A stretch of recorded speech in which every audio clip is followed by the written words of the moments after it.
Panchayat election কোন তাৰিখে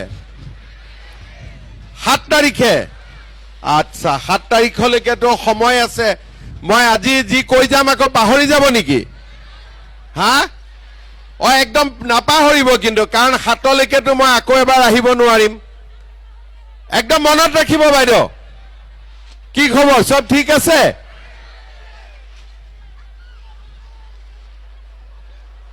হা I love you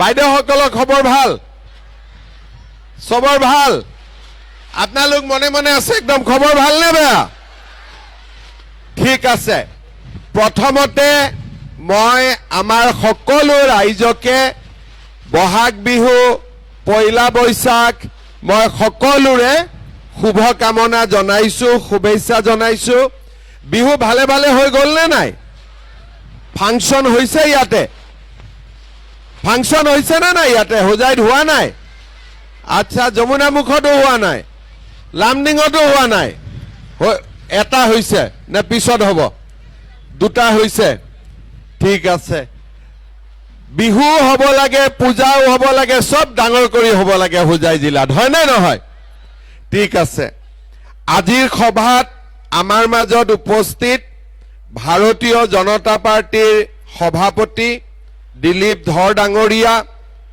হোজাই সমষ্টিৰ বিধায়ক ৰামকৃষ্ণ ঘোষ ডাঙৰীয়া লামডিং সমষ্টিৰ বিধায়ক শিবু মিশ্ৰ ডাঙৰীয়া আমাৰ ইলেকশন ইনচাৰ্জ অভিজিত নাথ ডাঙৰীয়া প্ৰাক্তন বিধায়ক সুশীল দত্ত ডাঙৰীয়া শিলাদিত্য দেৱ ডাঙৰীয়া প্ৰাক্তন জিলা সভাপতি অনুপ কুমাৰ দে ডাঙৰীয়া অৰ্জুন মজুমদাৰ ডাঙৰীয়া গণ পৰিষদৰ সভাপতি আলহাজ মোহাম্মদ আলী ডাঙৰীয়া বিনাকান্দিৰ ইনচাৰ্জ হাবিব মোহাম্মদ চৌধুৰী ডাঙৰীয়া প্ৰাক্তন সভাপতি উত্তম কুমাৰ দাস ডাঙৰীয়া সমীৰ চক্ৰৱৰ্তী ডাঙৰীয়া উপস্থিত আমাৰ নেতৃবৃন্দ আইসকল দেউতাসকল আৰু যুৱক যুৱতী বন্ধু বান্ধৱীসকল প্ৰথমতে আমি সকলোৱে মনত পেলাম যোৱা পৰহি দিনাখন কাশ্মীৰৰ পেহেলগামত পাকিস্তানী উগ্ৰপন্থীসকলে যি ধৰণে নিৰীহ মানুহক হত্যা কৰিলে আৰু বহু মাতৃৰ বুকু ক্ষুধা কৰিলে বহু মোৰ ভণ্টিৰ শিৰৰ সেন্দুৰ মচি দিলে মই সকলো পৰিয়ালবৰ্গলৈ অসমবাসী ৰাইজৰ হৈ সমবেদনা জ্ঞাপন কৰিছো বিদেহী আত্মাৰ সদ্গতি কামনা কৰিছো আৰু ভগৱানক প্ৰাৰ্থনা কৰিছো যাতে প্ৰধানমন্ত্ৰী নৰেন্দ্ৰ মোদীক শক্তি দিয়ে তেখেতে যাতে আমাৰ ভাৰতৰ বুকুৰ পৰা এই পাকিস্তানী সন্ত্ৰাসবাদীসকলক নিশেষ কৰিব পাৰে নোহোৱা কৰিব পাৰে আৰু আমাৰ ভাৰতত পাকিস্তানে যাতে কোনো কাৰণতে সন্ত্ৰাসবাদ চলাব নোৱাৰে তাৰ বাবে কঠোৰ ব্যৱস্থা গ্ৰহণ কৰিবৰ বাবে মোদী ডাঙৰীয়াক যাতে শক্তি দিয়ে তাৰ লগে লগে মই প্ৰধানমন্ত্ৰী ডাঙৰীয়াক আহ্বান জনাম যে তেখেতক ভগৱানে আৰু শক্তি দিয়ক পাকিস্তানৰ লগতে আমাৰ দেশৰ ভিতৰতো যিবিলাক পাকিস্তানৰ দালাল আছে সেইবিলাকো যাতে মোদী ডাঙৰীয়াই খতম কৰিব পাৰে শেষ কৰিব পাৰে যোৱা দুদিনমানত মই দেখা পাইছো কালি দেখা পাইছো যে আমাৰো কিছুমান দুই এজন মানুহে ইনডাইৰেক্টলি পাকিস্তানৰ সমৰ্থনতে ফেসবুক হোৱাটছআপ বা পোস্টিং কৰা মই দেখা পাইছো মই এটা কথাই ক'ব খুজিছো যে অসমৰ মাটিত থাকি যিসকলে পাকিস্তানৰ দালালি কৰিব কাকো আমি এৰি নিদিও এই কথা সকলোৱে মনত ৰখা উচিত হ'ব এৰি দিব লাগে নেকি এৰি দিব লাগে নেকি? সি লাগিলে যিমানেই ডাঙৰ মানুহ নহওক কিয়, যিসকলে পাকিস্তানৰ দালালি কৰে তেওঁলোকক আমি কেতিয়াও এৰি দিব নোৱাৰো। যোৱাকালি মই গোলাঘাটত আছিলো, যোৰহাটত আছিলো। তাতে মই সাংবাদিকক কৈছিলো যে আমাৰ অসমত কংগ্ৰেছ দলৰ 3জন সাংসদ আছে। ইয়াৰ ভিতৰত এজনে আটাৰী বৰ্ডাৰ দি গৈ পেলাই পাকিস্তানত 15 দিন চৰকাৰক নোকোৱাকৈ থাকি আহিছে। তাৰো ৰেকৰ্ড অসম চৰকাৰৰ ওচৰত আছে। আৰু এই ধৰণৰ ব্যক্তিক আমি ক্ষমাও নকৰো আৰু এনে ব্যক্তিৰ বিৰুদ্ধে আমি কঠোৰৰ পৰা কঠোৰতম ব্যৱস্থা ল'ম। এই কথা আজিয়ে মই ক'ব বিচাৰো। শ্ৰদ্ধাৰ ৰাইজ, মোদী ডাঙৰীয়াক আমি শক্তিশালী কৰিব লাগিব। অমিত শ্বাহ ডাঙৰীয়াৰ হাত শক্তিশালী কৰিব লাগিব, যাতে আমাৰ ভাৰতত আমি এক নিৰাপদ পৰিৱেশ সৃষ্টি কৰিব পাৰো। সকলো ধৰ্মৰ লোকে মিলা প্ৰীতিত থাকিব পাৰে আৰু সকলোৱে মিলিজুলি থাকিব পাৰে। যোৱা পৰহি দিনাখন কাশ্মীৰত বন্দুক লোৱাৰ আগতে মানুহক সুধিছে যে তোৰ ধৰ্ম কি? আগতে কেতিয়াও সন্ত্ৰাসবাদীয়ে ধৰ্ম বিচাৰ কৰি মানুহক মৰা নাছিলে। প্ৰথমবাৰ আমি দেখিছো যে কোনোবাই যদি কৈছে মই হিন্দু, নিজৰ পত্নীৰ আগতে গিৰিয়েকক গুলি মাৰি হত্যা কৰা হৈছে। আপোনালোকে একেদিন টিভিত দেখি আছে। কি হিন্দু হোৱাটো দুখৰ কথা হ'ব পাৰে নেকি?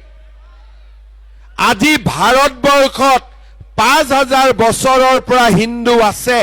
চন্দ্ৰ সূৰ্য থকালৈকে হিন্দু থাকিব। এই হৈছে সত্য আৰু চিৰন্তন সত্য। আজি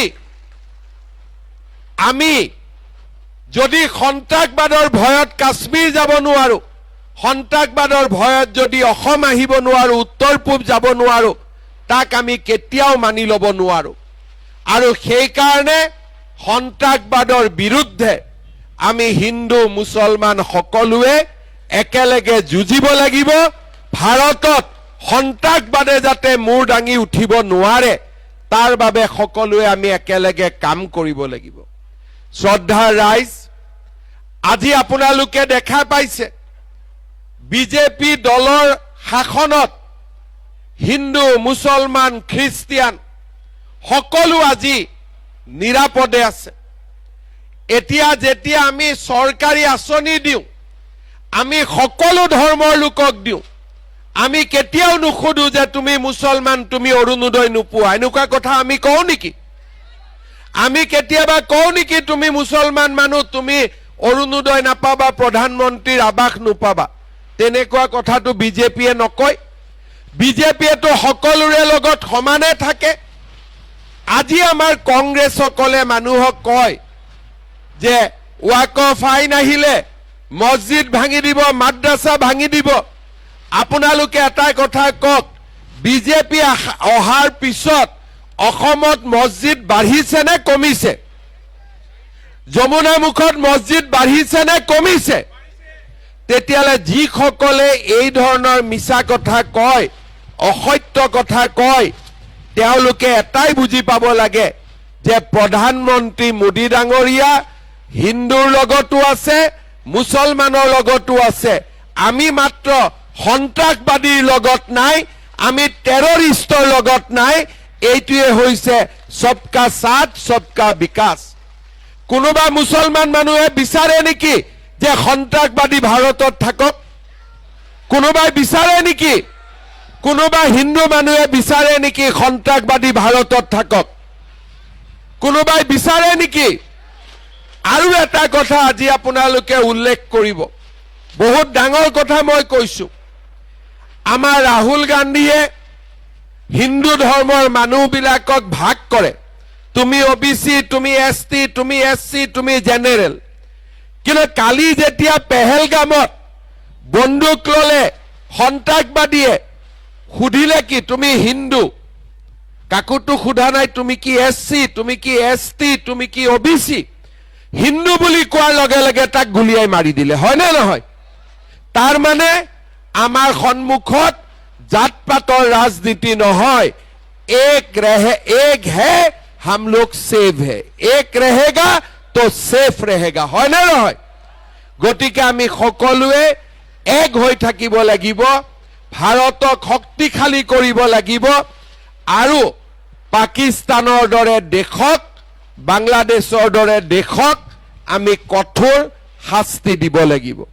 শ্ৰদ্ধাৰ ৰাইজ, পঞ্চায়ত ইলেকশ্যন আহি আছে। প্ৰত্যেকটো ইলেকশ্যন আমাৰ বাবে গুৰুত্বপূৰ্ণ। এই বছৰ বহাগ হৈ গ'ল, অহা বহাগলৈকে আপোনালোকে দুটা ডাঙৰ ভোট দিব লাগিব। এটা ভোট যে আমাৰ পঞ্চায়ত কোন হ'ব, জিলা পৰিষদ কোন হ'ব, আঞ্চলিক পঞ্চায়ত কোন হ'ব, আৰু লাহেকৈ এই বছৰৰ ভিতৰতে আপোনালোকে এপ্ৰিল মাহত, অহা বছৰ এপ্ৰিল মাহত অসমত চৰকাৰ কোনে কৰিব তাৰ কাৰণেও আপোনালোকে ভোট দিব লাগিব।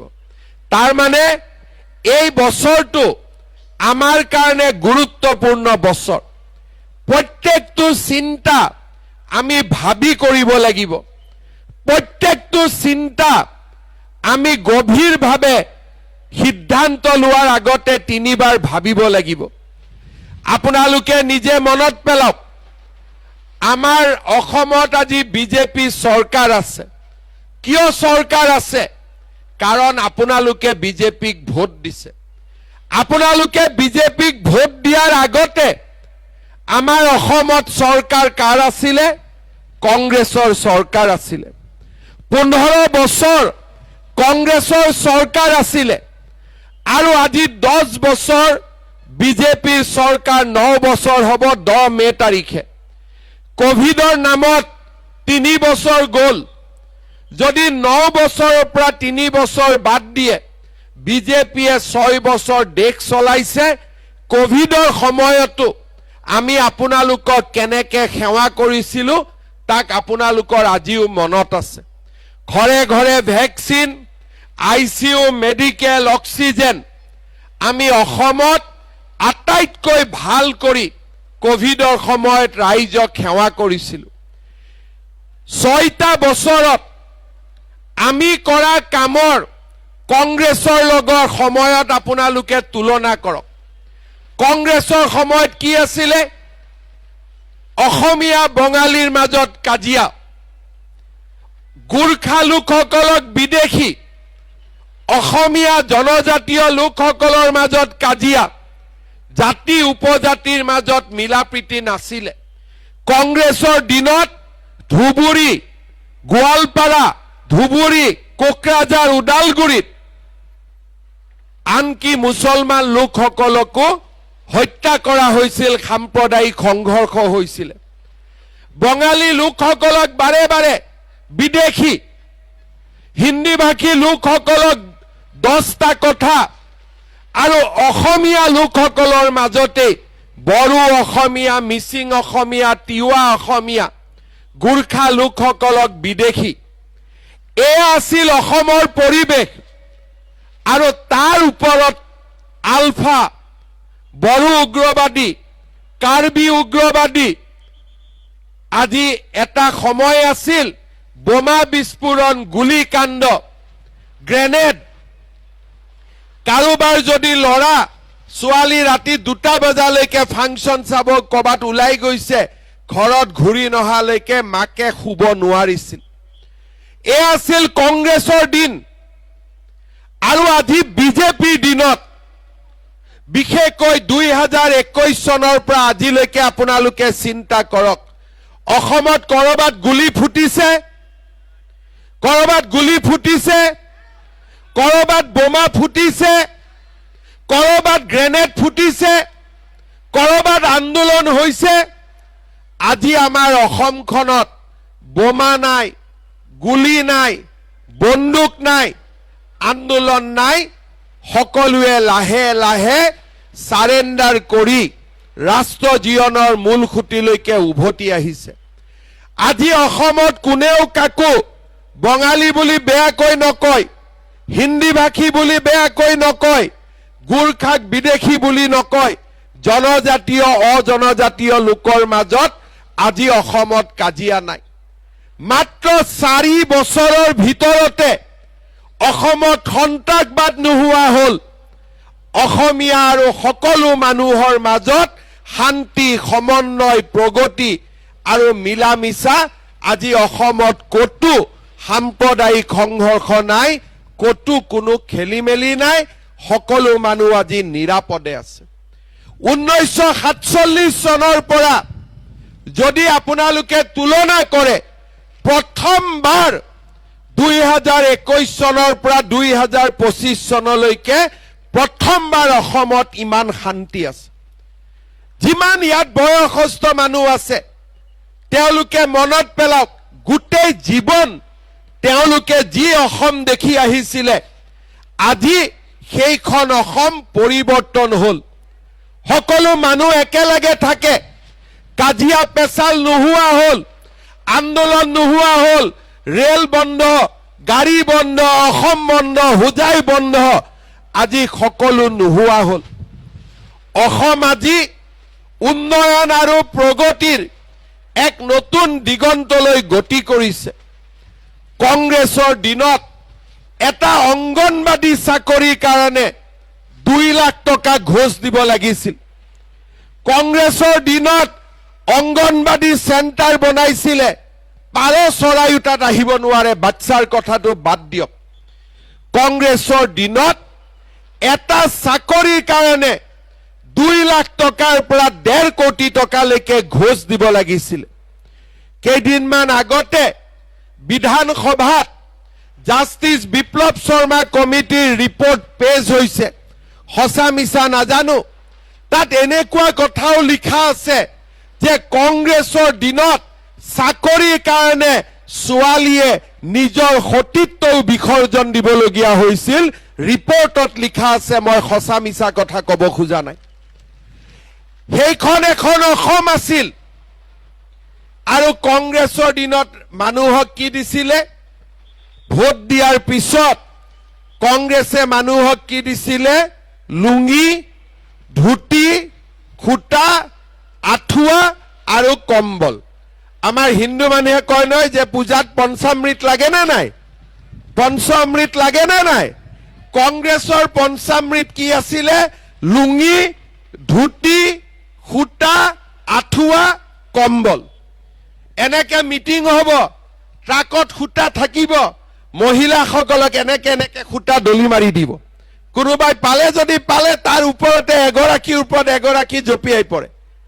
বেলেগ বাদ দিয়ক, তৰুণ গগৈৰ সমষ্টি তিতাবৰতে মহিলাসকলে খুটাৰ কাৰণে এজনৰ ওপৰত এজনে জঁপিওৱা মই নিজে চকুৰে দেখা পোৱা মোৰ আজিও মনত আছে।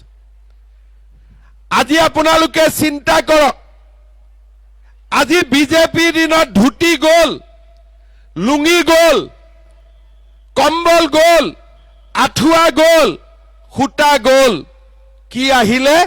অৰুণোদয় আহিলে। হয়নে নহয়?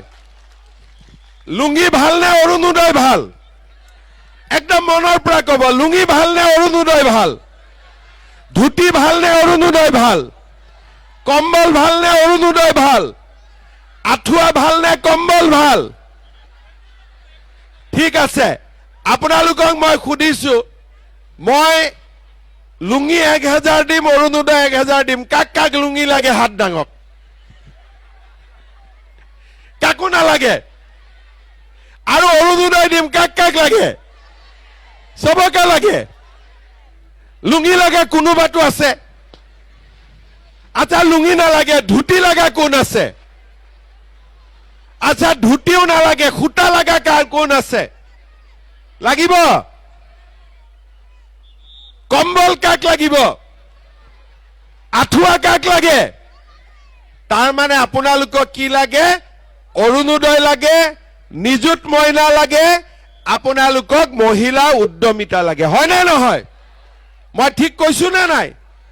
যদি আপোনালোকৰ লুঙি নালাগে, তেতিয়াহ'লেতো কংগ্ৰেছকো ভোট দিব নালাগে, কাৰণ কংগ্ৰেছক ভোট দিলে অৰুণোদয় যাব আউট, ইন হ'ব লুঙি, অৰুণোদয় বাহিৰ লুঙি ভিতৰ, নিযুত মইনা বাহিৰ ধুতি বাহিৰ ভিতৰ, লুঙি আৰু ধুতি যাক লাগে সি কংগ্ৰেছক ভোট দিব। ঠিক আছে, যাক বিনামূলীয়া চাকৰি লাগে, যাক অৰুণোদয় লাগে, যাক নিযুত মইনা লাগে, সি কাক ভোট দিব?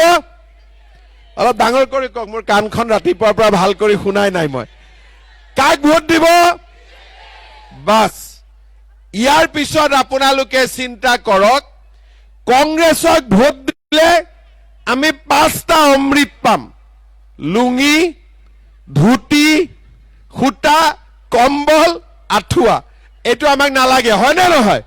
গতিকে যি কংগ্ৰেছীয়ে অৰুণোদয় খোজে তাক আপোনালোকে ক'ব, বেটা তোক অৰুণোদয় কিয় লাগে, তোৰ ঘৰত লুঙি পঠাই দিম। কিন্তু কংগ্ৰেছী বিলাকে বেছিকৈ লাইন লগায় অৰুণোদয়ৰ কাৰণে, হয়নে নহয়? হয়নে? ভোট নিদিয়ে কিন্তু লাইন আগত লগায়।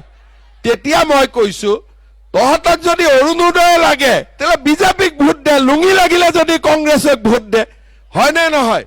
মই কংগ্ৰেছৰ মানুহবিলাকক ক'ব খোজো যে আপোনালোকে হাতৰ ছবিটো বাদ দিয়ক, লুঙিৰ ছবিত ইলেকশ্যন উঠক। ঠিক কৈছো নে নাই?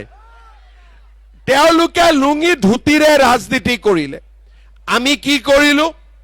শান্তি আহিলে, সমন্বয় আহিলে। আটাইতকৈ ৰাজনীতি কৰা মানুহে টকা ক'ত খাইছিলে? অসমত নিয়ম আছিলে যে ৰাজনীতি কৰা মানুহে চাকৰি নামতে বেছি টকা খাইছিলে, হয়নে নহয়? মোৰ দিনত মই 1.5 লাখ, এটা দুটা নহয়, 1.5 লাখ ল'ৰা ছোৱালীক চৰকাৰী চাকৰি দিছো। যদি মই 10 লাখ কৰি ললোহেঁতেন কিমান হ'ল বাদ দিয়ক, মাত্ৰ যদি মই শিলাদিত্য ৰামকৃষ্ণ শিবুক কলোহেঁতেন যে তোমাৰ সমষ্টি 10,000 ল'ৰাক চাকৰি দি মোক 1 লাখ কৰি উঠাই দিয়া, চব দিব ৰাজি থাকে নে নাই চাকৰিৰ কাৰণে? 1 লাখ, 1.5 লাখ চাকৰি 1 লাখ টকাকৈ ললে 1500 কোটি টকা মোৰ ঘৰত আহিলেহেঁতেন, আৰু বাকী তলত অলপ অলপ 20,000 30,000 আৰু ললেহেঁতেন।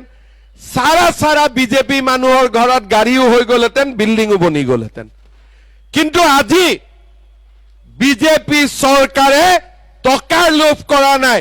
মোদী ডাঙৰীয়াই কৈছে দুৰ্নীতি হ'ব নোৱাৰে, চাকৰিৰ নামত আজি কোনো বাপৰ বেটাই তামোল এখনো ল'ব নোৱাৰে, এনেকুৱা আমি ৰাজনীতি কৰিছো নে নাই? আজি প্ৰথমবাৰ অসমত দুখীয়া মানুহৰ ঘৰৰ লৰাই, চব্জি বেপাৰীৰ লৰাই, ঠেলা চালকৰ লৰাই, ৰিক্সা চালকৰ লৰাই আজি চাকৰি পাইছে। এই যে ডিউটি কৰিব আহে পুলিচৰ ডেকা সৰু সৰু ল'ৰা ছোৱালীবোৰ, সিহঁতক আপোনালোকে সুধিব তোৰ বাবাই কি কাম কৰে, তোৰ মাই কি কাম কৰে। চাকৰি কৰিব নতুনকৈ যিবিলাক ল'ৰা ছোৱালী জইন কৰিছে তেওঁলোকক সুধিব তোমাৰ বাবাই কি কাম কৰে, তোমাৰ মাই কি কাম কৰে। কোনো ধনী মানুহৰ ল'ৰা নাই, সকলো দুখীয়া মানুহৰ ল'ৰা ছোৱালীয়ে আজি বিজেপিৰ দিনত চাকৰি পাইছে। আপোনালোকৰ ল'ৰা ছোৱালীয়ে ভাল কৰি পঢ়া শুনা কৰক, আজি অসমত চাকৰিৰ কোনো অভাৱ নাই। এই চাকৰি হৈ গ'ল, নৱেম্বৰত মই আকৌ পুলিচৰ ইণ্টাৰভিউ, ফৰেষ্টৰ ইণ্টাৰভিউ মই আকৌ উলিয়াব গৈ আছো। তাৰমানে প্ৰত্যেক বছৰে চাকৰিৰ ইণ্টাৰভিউ চলি থাকিব, ল'ৰা ছোৱালীয়ে পাই থাকিব। এতিয়া যিবিলাকে চাকৰি নাপাব তেওঁলোকৰ কি হ'ব?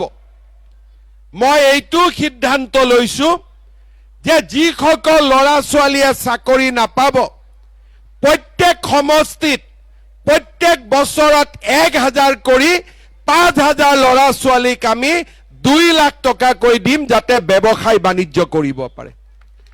বেংকৰো মৰ্টগেজ নালাগে, একো নালাগে, চৰকাৰৰ পৰা 2 লাখ টকা দিম, যাতে তেওঁলোকে ব্যৱসায় বাণিজ্য কৰিব পাৰে, আৰু ব্যৱসায় বাণিজ্য ভাল হলে পিছত বেংকৰ পৰাও লোন ল'ব পাৰে।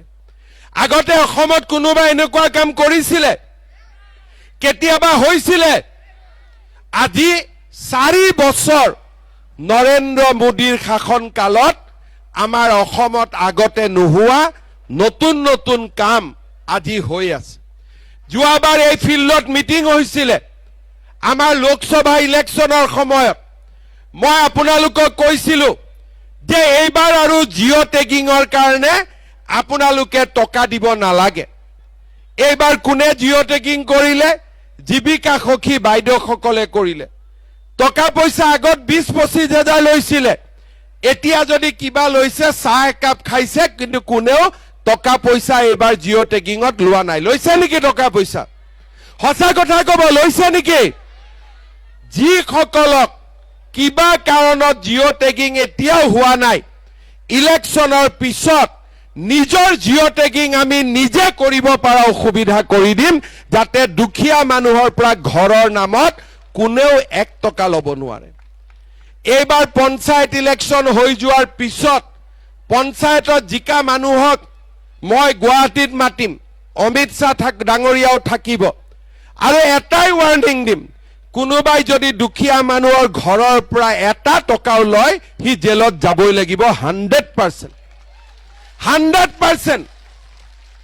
দুখীয়া মানুহৰ ওপৰত অত্যাচাৰ নহব শ্ৰদ্ধা ৰাইজ আজি আপোনালোকে চিন্তা কৰক আগতে ৰেচন কাৰ্ড আছিলে ৰেচন কাৰ্ড আগতে কোনে লৈছিলে যিবিলাক বাংলাদেশী আহি ইহঁতে ৰেচন কাৰ্ড লৈছিলে যাতে মানুহক পুলিচে দিগদাৰ নকৰে ভাৰতীয় নাগৰিক বুলি কয় আজিকালি ৰেচন কাৰ্ড সেইবিলাক কামত নালাগে এতিয়া ৰেচন কাৰ্ডত আমি কি পাওঁ বিনামূলীয়া চাউল পাওঁ আমি ৰেচন কাৰ্ডত হস্পিটালত 5 লাখ টকালৈকে বিনামূলীয়া চিকিৎসা পাওঁ এইবাৰ মই আৰু এটা সুবিধা ৰেচন কাৰ্ডত দিব খুজিছো কলেজত বিনামূলীয়া এডমিশনৰ কাৰণে আমাৰ ল'ৰা ছোৱালী যেতিয়া গাঁওবুঢ়াৰ ওচৰত যায় মৌজাদাৰৰ ওচৰত যায় এছডিসি অফিচত যায় ইনকাম সাৰ্টিফিকেট উলাওতে টকা দিব লাগে সকলোকে নালাগে কিন্তু কমপ্লেইন আহি থাকে এইবাৰ আমি নিয়ম কৰিছো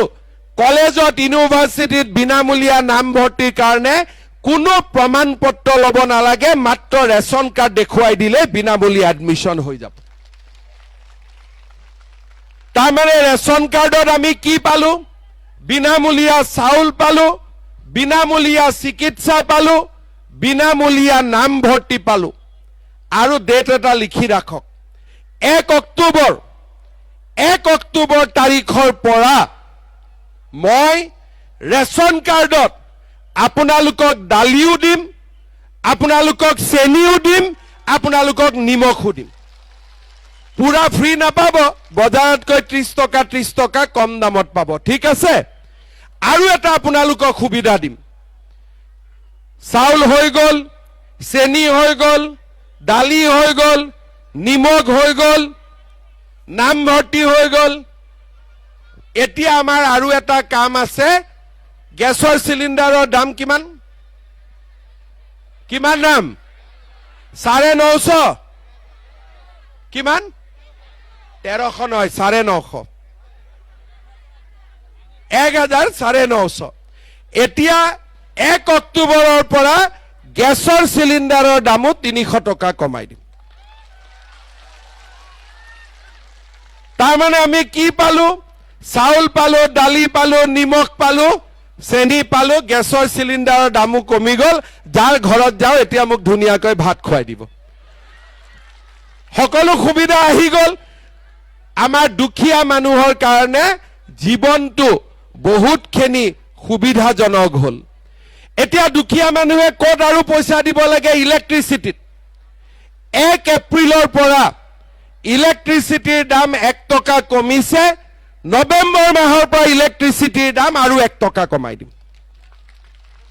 তাৰমানে দুখীয়া মানুহৰ চাউল হল দালি হল নিমখ হল তেল হল গেছৰ দাম কমিলে ইলেক্ট্ৰিচিটিৰ দাম কমিলে অসমত দুখীয়া মানুহ মধ্যবিত্ত মানুহ জীয়াই থাকিব পাৰিব অৰুণোদয় আঁচনি লামডিং হোজাই যমুনামুখ আমি প্ৰথমবাৰ দিছিলো 16,000 পৰিয়াল তাৰ পিছত দিলো 23,000 পৰিয়াল এতিয়া আমি দি আছো 37-38,000 পৰিয়াল সবৰে কাগজ পত্ৰ হৈ গ'ল, ফৰ্ম ফিল আপ হৈ গ'ল। কিন্তু মোক বিধায়কসকলে কৈছে যে দুখীয়া মানুহ আৰু অলপ বাকী থাকি গ'ল। সেইবাবে মই হোজাই, লামডিং, যমুনামুখত অৰুণোদয় আৰু নতুনকৈ 4,000 চেংচন কৰি দিছো, যাতে সকলো দুখীয়া মানুহে অৰুণোদয় পাব পাৰে। মই আমাৰ কেণ্ডিডেটসকলক ৰিকুৱেষ্ট কৰিম, গাঁৱত যেতিয়া মিটিঙত যাব একটা বহি লৈ যাব। গৰীব দুখীয়া মানুহ আহি ক'ব মই অৰুণোদয় পোৱা নাই, নামটো লিখি ল'ব, লৈ এই লিষ্টটো মোক দি দিব। যিমান দুখীয়া মানুহে অৰুণোদয় পোৱা নাই, দৰকাৰ হলে মই বেলেগ চেংচন কৰি হলেও গৰীব দুখীয়া মানুহ সবকে অৰুণোদয় পোৱা ব্যৱস্থা মই কৰি দিম। ঠিক আছে, হ'ব, ঠিক কথা কৈছো। আৰু এটা মই নতুন কথা ক'ব খুজিছো, গেছৰ দাম কমিলে, অৰুণোদয় আহিলে 1250, ইলেক্ট্ৰিচিটিৰ দাম কমিলে, চাউল বিনা পইচাত পালো, দালি, চেনি, নিমখ কম দামত আহিলে, ল'ৰা ছোৱালীৰ পঢ়িবৰ বাবে নিযুত মইনা, ছোৱালীৰ পঢ়িবৰ কাৰণে 11 গ্ৰেজুৱেট, পোষ্ট গ্ৰেজুৱেট আমি 2,500 টকা, 1,000 টকাৰ পৰা 2,500 টকালৈকে আমি বেংকৰ একাউণ্টত দিছো, আমি দি থাকিম। এইবাৰ আমি আৰু এটা কাম কৰিছো, যিবিলাক ল'ৰাই গ্ৰেজুৱেশ্যন পাছ কৰিব, BA পাছ কৰিব, BSc পাছ কৰিব, পাছ কৰাৰ লগে লগে মাক বাপেকৰ পৰা টকা খুজিব, সিহঁতি লাজ কৰে। কিন্তু ইণ্টাৰভিউ দিব লাগে, বাহিৰত যাব লাগে, চাকৰিৰ কাৰণে ইণ্টাৰভিউ দিব লাগে, খৰচ লাগে। সেইকাৰণে এইবাৰ আমি ঠিক কৰিছো যে যিমান ল'ৰাই গ্ৰেজুৱেশ্যন পাছ কৰিব, 1 বছৰৰ কাৰণে তেওঁলোকৰ বেংক একাউণ্টত আমি 2,500 টকা কৰি প্ৰত্যেক মাহত আমি দিয়াৰ ব্যৱস্থা কৰিম, যাতে 1 বছৰ নিজৰ ভৰিৰ ওপৰত নিজে থিয় হ'ব পাৰে, দেউতাক মাকৰ পৰা টকা খুজিব নালাগে। শ্ৰদ্ধাৰ ৰাইজ, মই আৰু এটা নতুন কথা ক'ব খুজিছো। আমাৰ হোজাই, যমুনামুখ, লামডিং, বিন্নাকান্দি, আগত যমুনামুখ আছিলে, হোজাই, বিন্নাকান্দি, লামডিং দুখীয়া মানুহ বহুত আছে। মেট্ৰিক পৰীক্ষা যেতিয়া দিব লাগে, ধনী মানুহৰ ল'ৰাইটো টিউচন লয়, ধনী মানুহৰ ল'ৰাই দোকানৰ পৰা ভাল নোট কিনি আনে, পেন থাকে, কাগজ থাকে, দুখীয়া মানুহৰ লগত একো সুবিধা নাথাকে। সেইকাৰণে এইবাৰ মই আৰু এটা সিদ্ধান্ত লৈছো যে যিমান ল'ৰা ছোৱালীয়ে মেট্ৰিক দিব, সবকে প্ৰত্যেক মাহত বেংক একাউণ্টত মই 300 টকা কৰি জমা দি থাকিম, যেতিয়ালৈকে পৰীক্ষাটো নহয়, যাতে নোট কিনিব পাৰে, কিতাপ কিনিব পাৰে। 10 জন ল'ৰা একেলগ হৈ গাঁওখনতে কোনোবা গ্ৰেজুৱেট পাছ কৰা ল'ৰাই তেওঁলোকক টিউচন এটাও কৰি দিব পাৰে। প্ৰত্যেক মাহত বেংক একাউণ্টত 300 টকাকৈ আহি থাকিব, যেতিয়ালৈকে মেট্ৰিকত ৰিজাল্ট নহয়। আপোনালোকে চিন্তা কৰক, আজি বিজেপিয়ে কিমান চিন্তা কৰিছে, যিটো আপোনালোকেও ভাবা নাছিলে যে এইবিলাক কাম কোনোবাই চৰকাৰে কৰিব পাৰে। কোনোবাই ভাবিছিলে নেকি আগতে? মানুহে কি ভাবিছিল যে চৰকাৰ আহিলে লুঙি পাম, ধুতি পাম। কিন্তু আজি আমি অৰুণোদয় দিছো, নিযুত মইনা দিছো। এতিয়া মহিলাসকলে ৰখি আছে যে 10,000 টকাটোৰ কথা কেতিয়া ক'ব, হয়নে? 10,000 টকাটো লাগে নে নাই? একদম পাক্কা লাগে। এতিয়া আপোনালোকে গম পাইছে নে নাই যে 10,000টো বিলোৱা ষ্টাৰ্ট হৈ গ'ল? বিহালী সমষ্টিত আমি দিলোৱে, গম পাইছে নে নাই? গম পাইছে। এতিয়া যমুনামুখত, বিন্নাকান্দিত কেতিয়া পাব, লামডিঙত কেতিয়া পাব, হোজাইত কেতিয়া পাব, এইটো লৈ কোনো চিন্তা নাই। জুন মাহত মই ৰামকৃষ্ণ ঘোষ, শিবু মিশ্ৰৰ পৰা ডেট লৈ এখন মিটিং কৰি আপোনালোকক হোজাইত, যমুনামুখ, বিন্নাকান্দি, লামডিঙত মই জুন মাহৰ ভিতৰত আপোনালোকক 10,000 টকাটো ক্লিয়াৰ কৰি দিম। ঠিক আছে, সবে আপোনালোকে 100% পাই যাব। সিদিনাখন মই বিহালীত টকা বিলাব গলো, এগৰাকী মহিলাই মোৰ লগত সেলফি উঠি আছে, সেলফিটো হোৱা নাই। মই বোলো বাইদেউ মোবাইলটো বেয়া আছে নেকি? কৈছে এতিয়া 10,000 পাম নহয়, এইটো মোবাইল দলিয়াই দিম, নতুন মোবাইল কিনিম। তেতিয়া মই বাইদেউজনীক কৈছো যে বাইদেউ যদি আকৌ আমাৰ চৰকাৰ জিকি আহে মহিলাসকলক মই এটা মোবাইল দি দিম, এই 10,000 টকাটো আপুনি মোবাইলত নষ্ট নকৰিব।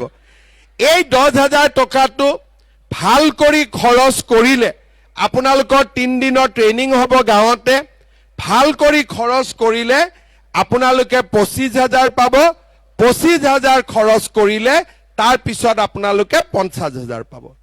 যিসকলক লাখপতি বাইদেউ হ'ব ইচ্ছা আছে তেওঁলোকে ভাল কৰি টকাখিনি খৰচ কৰিব। যেতিয়া মই লামডিং হোজাই বিনাকান্দিত মিটিঙত আহিম তেতিয়া আপোনালোকক আমি ভাল কৰি এই আঁচনিটোৰ বিষয়ে বুজাই দিম। টকাটোৰ কাৰণে চিন্তা কৰিব নালাগে, বিলোৱা আৰম্ভ হৈ গ'ল, আপোনালোকক আমি বিলাই দিম। ঠিক আছে, সকলোৱে বুজি পালে? এতিয়া আৰু 10,000 টকাটোলৈ চিন্তা নকৰিব। ঠিক আছে, চবে বুজি পালে নে নাই? পালে, বঢ়িয়া। শ্ৰদ্ধাৰ ৰাইজ, কংগ্ৰেছৰ চৰকাৰ, কংগ্ৰেছৰ পঞ্চায়ত আহিলে লগত দালালিও আহি যাব, কাৰণ কংগ্ৰেছত গোটেই দালাল দি ভৰি আছে। চাকৰি নামতো দালালি, অংগনবাদীৰ নামতো দালালি। আৰু কংগ্ৰেছ অসমত শক্তিশালী হলে আমাৰ ৰাইজৰ মাজত কিমান অশান্তি আহিব আমি বুজাই শেষ কৰিব নোৱাৰো। সেইবাবে শ্ৰদ্ধাৰ ৰাইজ, আপোনালোকক মই অনুৰোধ কৰিম, এই পঞ্চায়ত ইলেকশ্যনত আমি সকলোৱে যাতে ভাৰতীয় জনতা পাৰ্টিৰ প্ৰাৰ্থীসকলক ভোট দি জয়যুক্ত কৰে। আপোনালোক সকলোৱে এইবাৰ জানে, জিলা পৰিষদখিনি ওলাই দিছে, সকলোৱে জানে যে এইবাৰ গাঁও পঞ্চায়তত সদস্য পদত পাৰ্টিৰ টিকেট নাই। তাৰমানে সদস্যত যাক ভাল পায় আপোনালোকে ভোট দিব। 2-3 জন উঠিছে, এজন কংগ্ৰেছো থাকিব, কংগ্ৰেছটো কিন্তু ভোট নিদিব, ভোট অকল বিজেপিক দিব। ঠিক আছে, যোনে পছন্দ হয় বিজেপিক দিব। কিন্তু চিম্বল বিজেপি নাথাকে, পদুম নাথাকে, বেলেগ বেলেগ চিন থাকিব।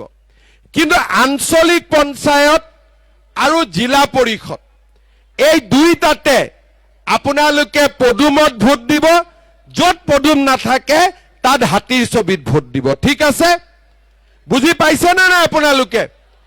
আঞ্চলিক পঞ্চায়ত আৰু জিলা পৰিষদত বিজেপি এজিপি, মেম্বাৰত আপোনালোকে যাক ভাল পায় তাক ভোট দিব। কিন্তু তাৰ মাজতো বিচাৰি বিচাৰি বিজেপি সকলকে ভোট দিব। বুজি পালে কথাখিনি? আপোনালোকক মই পঢ়ি দিছো। আমাৰ বৰপানী সমষ্টিত নিজুমণি বৰা ইলেকশ্যন উঠিছে জিলা পৰিষদত, হোজাই জিলাৰ মই পঢ়ি দিছো। ৰাজবাৰীত জীৱন সিংহা, ৰাধানগৰ হিমাংশু দেৱনাথ, পদুম পুখুৰী সুশীলা মালাকাৰ, কাকিত জুন্তি বৰা জিকি গৈছে। আছে নেকি মিটিঙত? নাই দিয়ক, জুন্তি বৰাক মাতি দিয়ক, এবাৰ নমস্কাৰ কৰি দিয়ক চবকে। আমাৰ জিলা পৰিষদৰ কেণ্ডিডেটসকল আছে নেকি ইয়াতে? আহি যাওক, উঠি যাওক চব। জিলা পৰিষদৰ গোটেই কেণ্ডিডেটসকল উঠি আহক, আহক ইয়াত থিয় হৈ থাকক। গোটেইখিনিক আহিব দিয়ক, পুলিচ আহিব দিয়ক, আহিব দিয়ক, চাব নালাগে, সকলোকে আহিব দিয়ক। প্ৰথমতে কাকিত আমাৰ আনকণ্ঠে জিকিছে জুন্তি বৰা।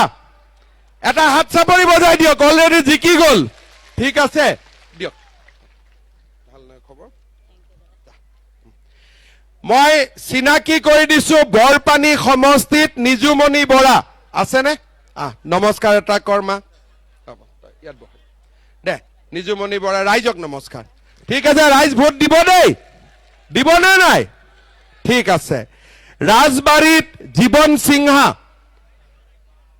জিকিব নে নাই? জীৱন জিকিব, বহুত বহুত ধন্যবাদ। ঠিক আছে। ৰাধানগৰ হিমাংশু দেৱনাথ, আহক সকলোৱে হাত চাপৰি বজাওক। বঢ়িয়া। পদুম পুখুৰী সুশীলা মালাকাৰ, আহক ৰাইজৰ লগত। সকলোকে আশীৰ্বাদ কৰক, ৰাইজে আশীৰ্বাদ কৰক। বঢ়িয়া। ৰাণী পুখুৰী তপন চন্দ্ৰ দাস, আহক।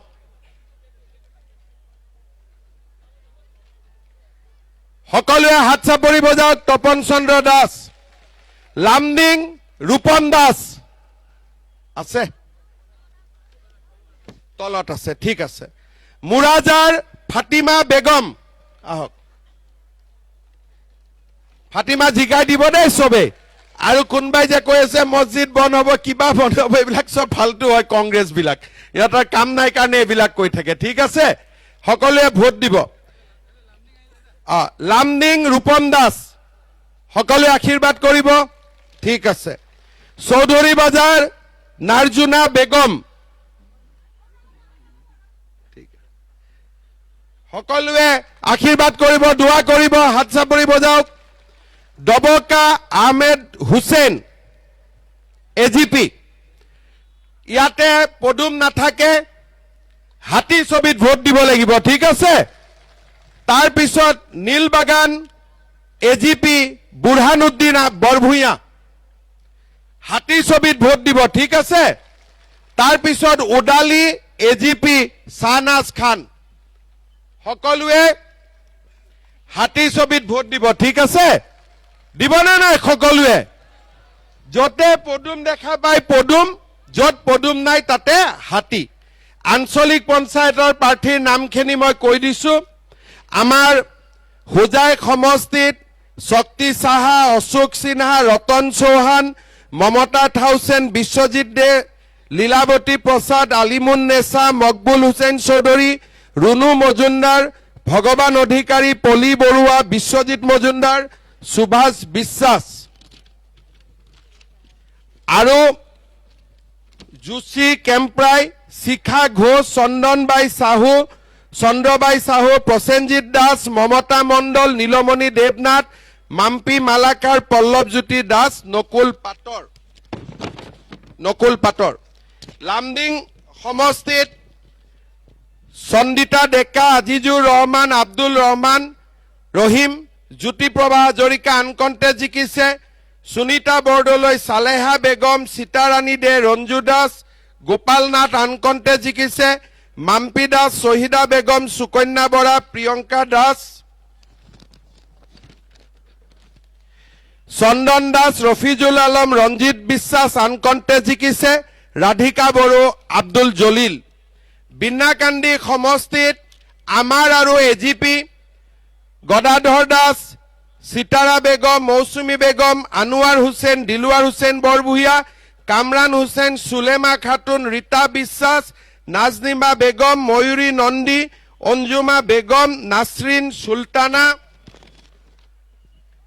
এই কেইগৰাকী আমাৰ ফালৰ পৰা আঞ্চলিক পঞ্চায়ত গাঁও পঞ্চায়তত আপোনালোকে যাক ভাল পায় তাকে ভোট দিব ঠিক আছে খালি বিজেপিক দিব কংগ্ৰেছক নিদিব হ'ব সকলোৱে বুজি পালে গোটেইখিনি কথা বুজি পালে জুন মাহত মই আকৌ আহিম লামডিং হোজাই আৰু বিনাকান্দি মহিলাসকলৰ মাজত টকাটো দিবৰ কাৰণে আহিম সিদিনাখন ভাত পানী খাই যাম ঠিক আছে আজি বহুত গৰম আছে সিদিনাখন অলপমান ভাল কৰি পেণ্ডেল টেণ্ডেল বনাই ল'ম ঠিক আছে হ'ব সকলোৱে মোৰ লগত ক'ব ভাৰত মাতা কি ডাঙৰ কৰি ক'ব লাগিব যাতে পাকিস্তানী বিলাকেও শুনা পায় भारत माता की